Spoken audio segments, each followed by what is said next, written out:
Great. Good day, everyone. Thank you so much for joining us for no doubt what promises to be a very inspiring closing keynote.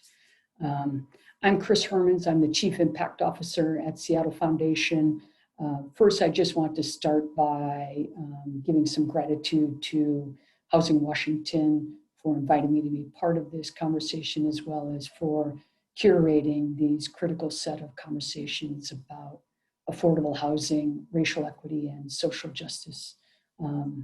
At Seattle Foundation, we have been deepening our work and investments in affordable housing and believe that housing stability is the cornerstone of our thriving region that brings shared prosperity, belonging, and justice, and where individuals and families have equitable opportunities and outcomes.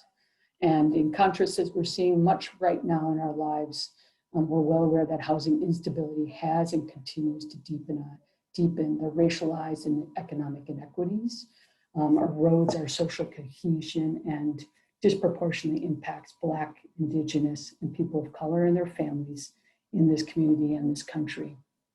And we felt like we need to be able to do more and do better. And so in response to these deepening structural inequities that we really see threatening the lives and livelihoods of so many residents and families, this year, Seattle Foundation, in partnership with the Washington State Housing Finance Commission, launched the Evergreen Impact Housing Fund. And the Evergreen Impact Housing Fund is striving to use catalytic, patient, philanthropic, and impact investing capital to build more affordable housing in King County, supporting working families who would otherwise and have been otherwise getting pushed out of this special place they call home. So the focus of this year's conference on race and social justice and housing for us couldn't have come at a more important time in this raw moment of awakening and reckoning due to the compounding crises of the pandemic, of anti-Black racism, of the economic depression, and of climate devastation. Spaces like this are essential if we're going to come together and build a new future. And with all that's going on around us and being asked of us, I'm heartened and strengthened by being among this community of change makers, including our closing keynote. And there isn't a more relevant and powerful narrative to be shared in this moment and movement for justice than today's closing keynote. So it's my honor to introduce Ijeoma Oluo. Many of you, she may not need an introduction in most spaces, but Ijeoma is the local Seattle-based writer and speaker, otherwise known as the Internet Yeller, a visionary who for years has been telling us that race is not something people can choose to ignore anymore. Ijeoma is the author of the New York Times bestseller, So You Want to Talk About Race, which was published presciently in January 2018, but once again is a bestseller this year. Ijeoma has been named one of the Roots 100 most influential African Americans in 2017, one of the most influential people in Seattle by Seattle Magazine, one of the 50 most influential women in Seattle by Seattle Met, and she was the winner of the 2018 Feminist Humanist Award by the American Humanist Society. Her focus is primarily on issues of race and identity, feminism, social and mental health, social justice, the arts, and personal essay. And her writing has been featured broadly from the Washington Post, NBC News, Elle Magazine, Time, The Stranger, and The Guardian, among others. And if this isn't impressive enough, Ijeoma helped to organize the Seattle Artist Relief Fund in March of this year, which Seattle Foundation was proud to be able to support. And the Artist Relief Fund ended up being one of the largest sources of direct COVID relief funds for artists in Washington State. So we are grateful to Ijeoma for the many years that she has supported, challenged us, and encouraged us to face race, racism, and racial oppression that is the foundation upon which this country, unfortunately, has been built.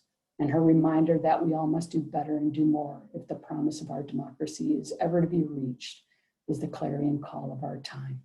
So please join me in welcoming Ijeoma Oluo to the 2020 Housing Washington Conference and being our keynote speaker. Thank you. That was such a lovely introduction.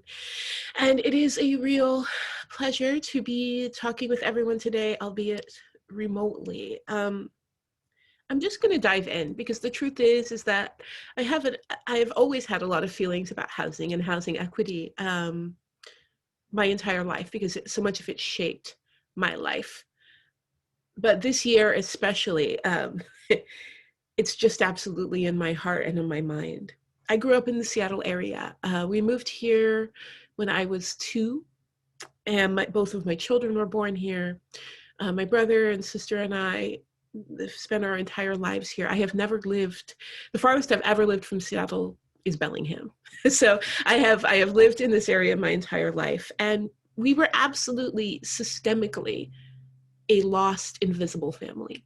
And many Black families, many Indigenous families, many families of color in the Seattle area have been erased from our discussions on housing, from our idea of what Seattle is and what Washington is and what Washington families look like.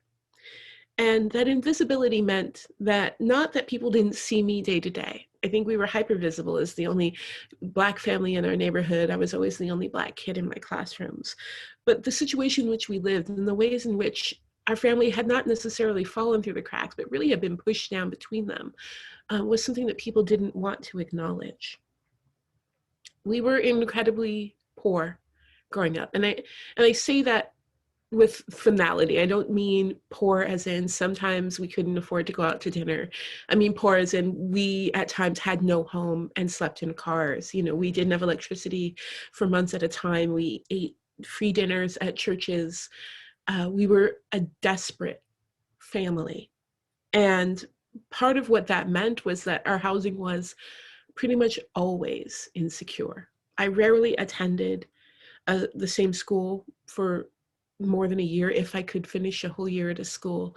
You know, I couldn't keep friends. I couldn't, excel in school. I remember being pushed from out of, advanced academic programs because I didn't have a phone. I didn't have the security to be able to attend school as regularly as I should. And it really impacted so much of my life. And what that meant was that my family was always 10 steps behind.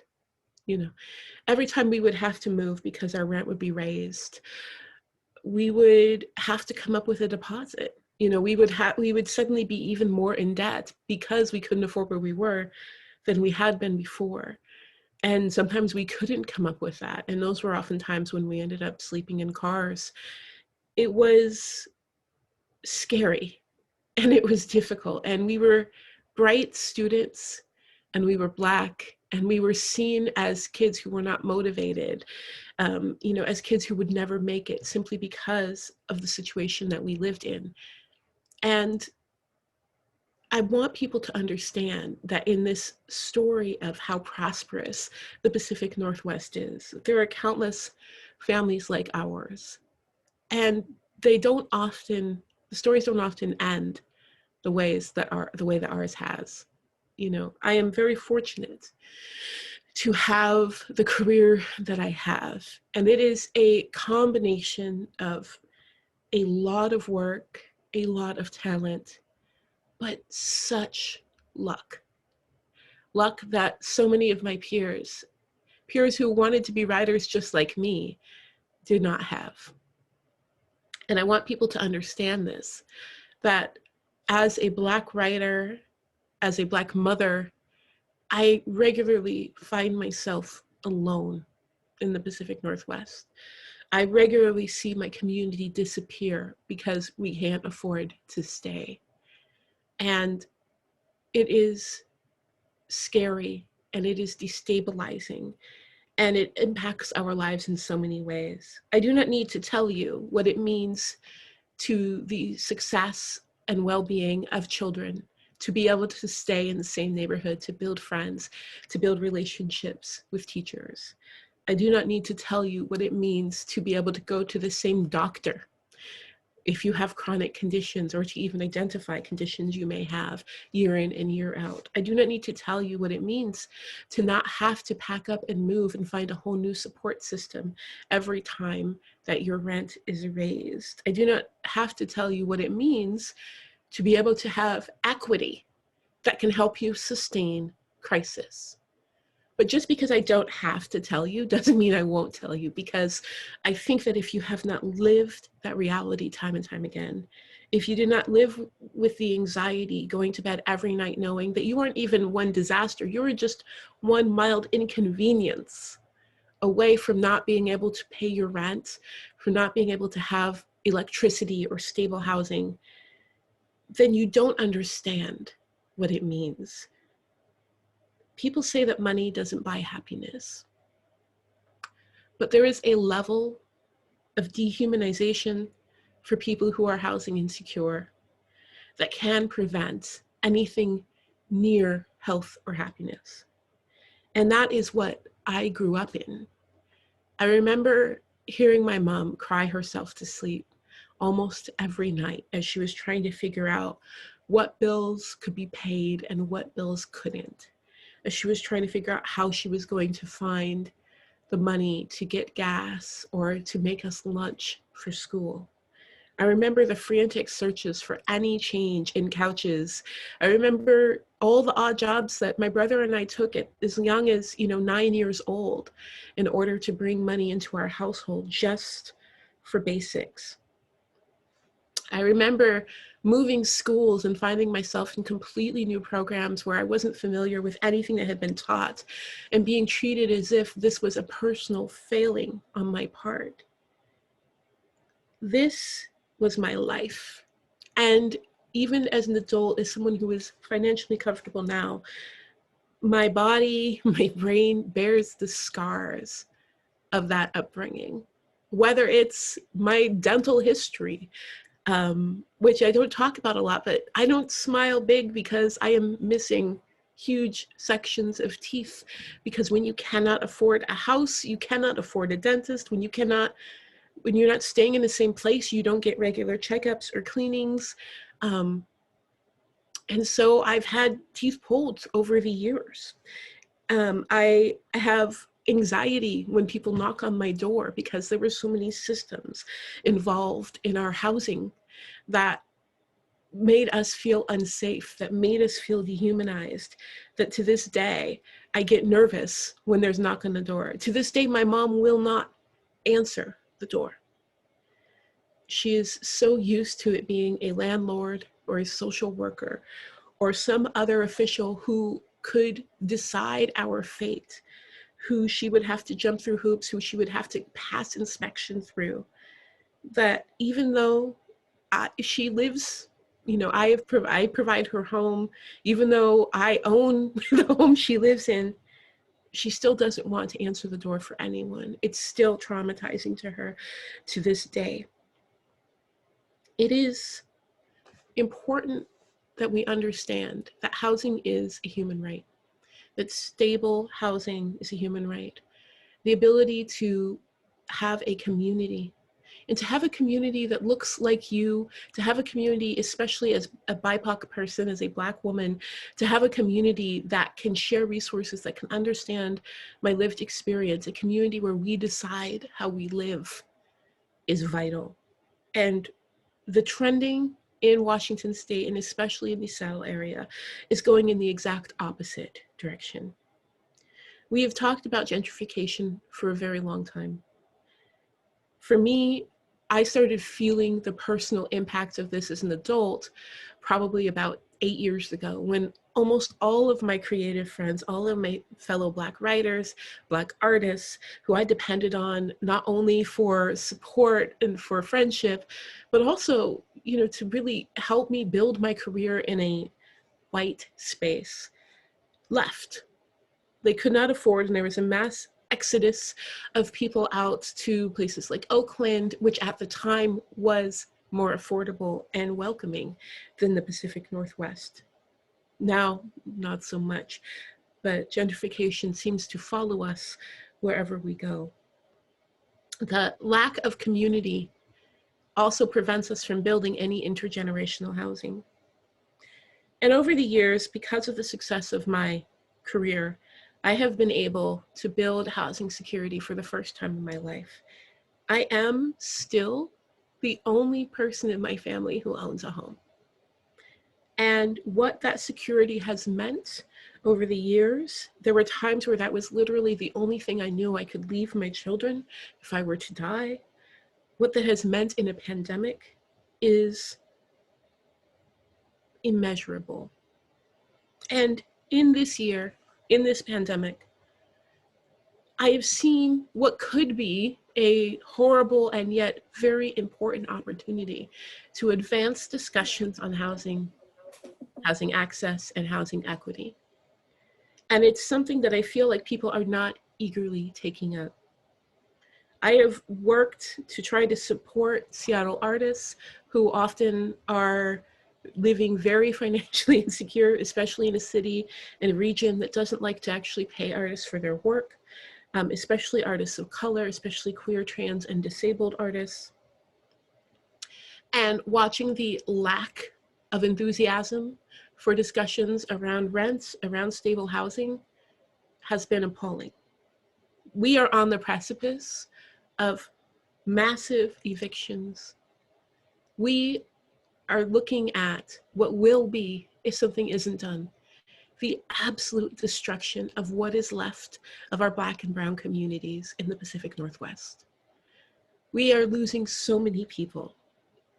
Pretty much every couple of weeks, I hear from a friend or a colleague who has given up trying to make ends meet in Seattle and is leaving for good. But we are on the verge of utter disaster. And I am already grieving the loss of what little community we have left. This pandemic has shown me what privilege really means, because we did not, as a family, have to worry about housing. We had a house in a quiet space with a bedroom for each kid, with an office to work from, with steady internet access in order to continue work. All of these things that I would have never had growing up. All of these things that so many of my peers do not have. And I was constantly reminded of how lucky we are and how brutally unfair it is that it is luck that provided a Black family with a little bit of security in this pandemic. How brutal it is that so many people that I love do not have that. So many people across our community in one of the wealthiest regions in the country do not have that. Then, almost 2 weeks ago, we lost our home in a fire. And immediately we were plunged into a space of insecurity that was triggering on a deep level that immediately put me back into my childhood. To suddenly not know where you're going to sleep, to suddenly not have things, to suddenly not have that security of place.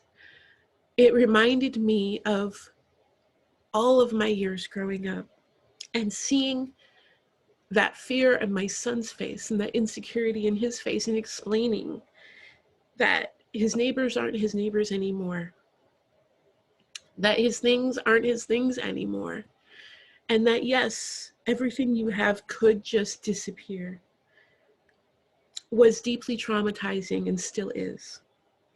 But in the middle of a pandemic, to suddenly be plunged into people, into groups of people where we once had safety, to have to stay with people, to have to move around from hotels, all of these things that have been regular for people who are chronically housing insecure throughout this pandemic, knowing the risk that we were in every time that we had to interact with people against our will, reminded me that this has been the reality for people, that this was supposed to be my reality as a Black woman.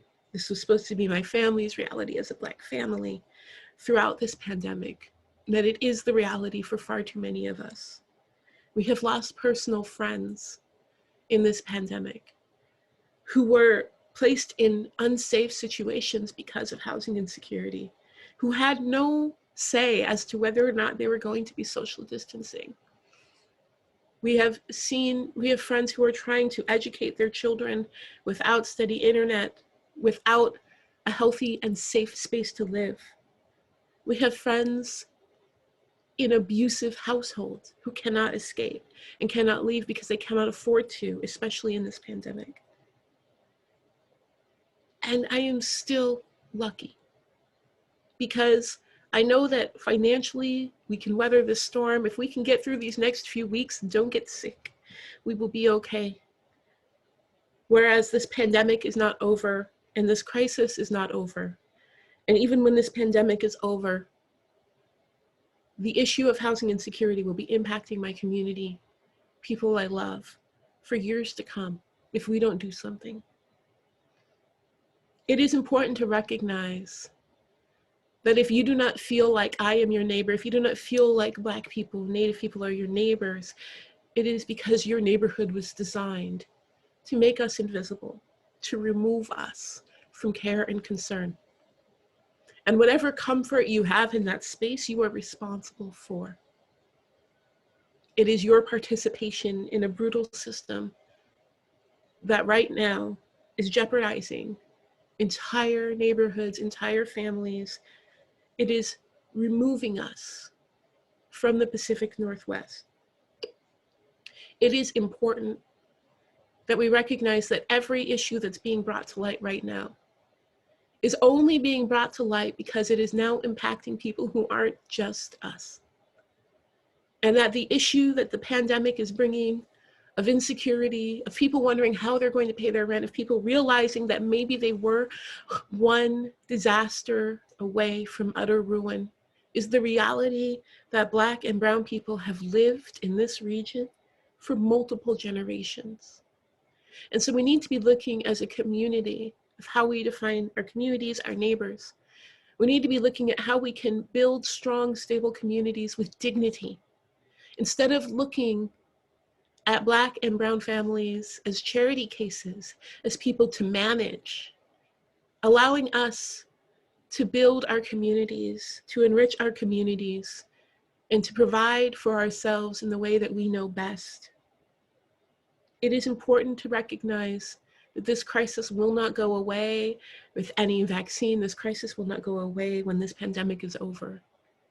And that we run the risk, if we do not act now, of thinking that we recovered simply because the people harmed the most are no longer here.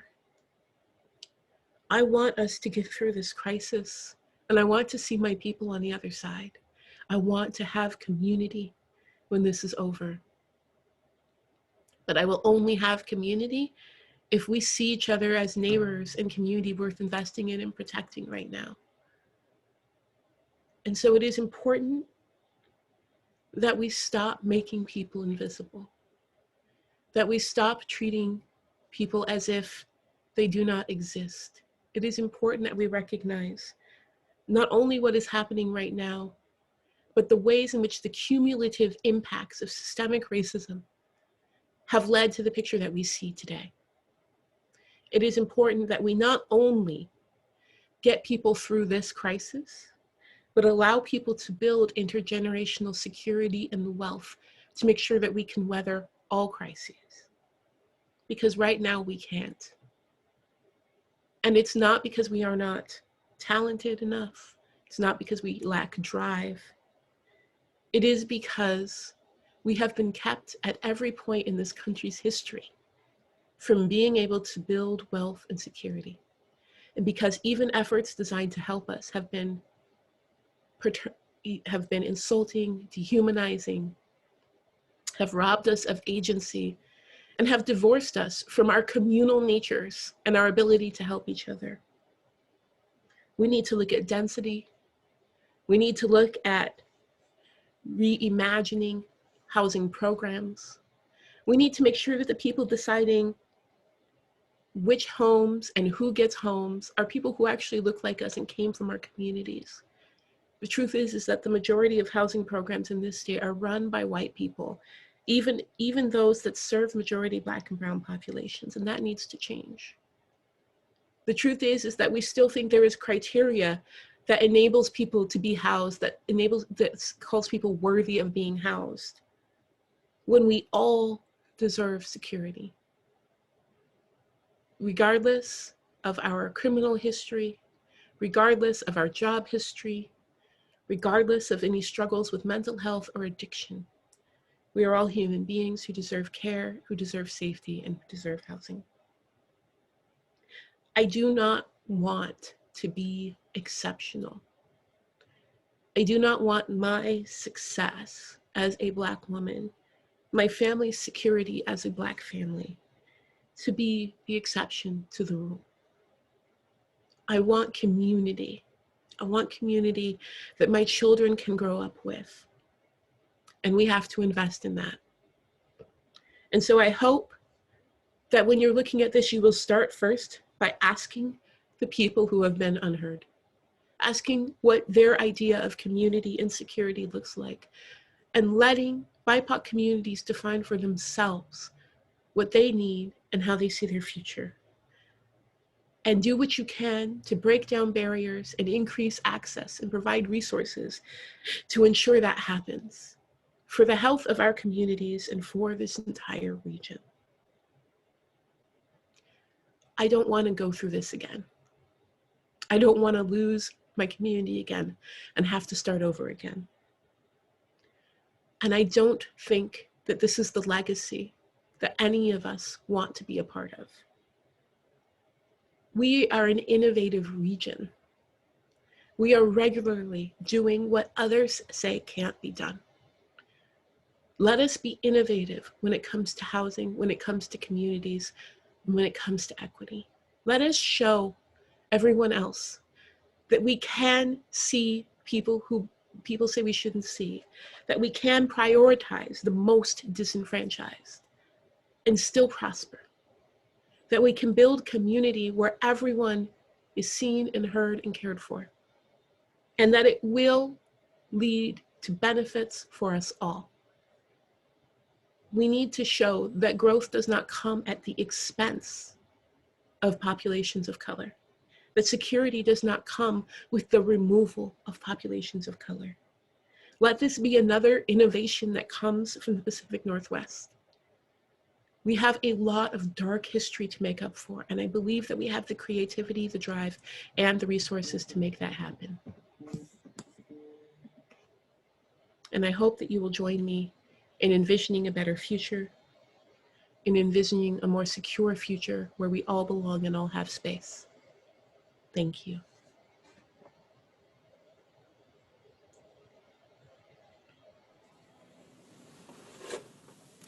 Well, thank you, Ijeoma. Thank you so much. Thank you for your perspective as a person of color, intimately familiar with our challenges and our shortcomings, as well as our assets in Washington State. It's so valuable to hear your message. Thank you for sharing time with us today.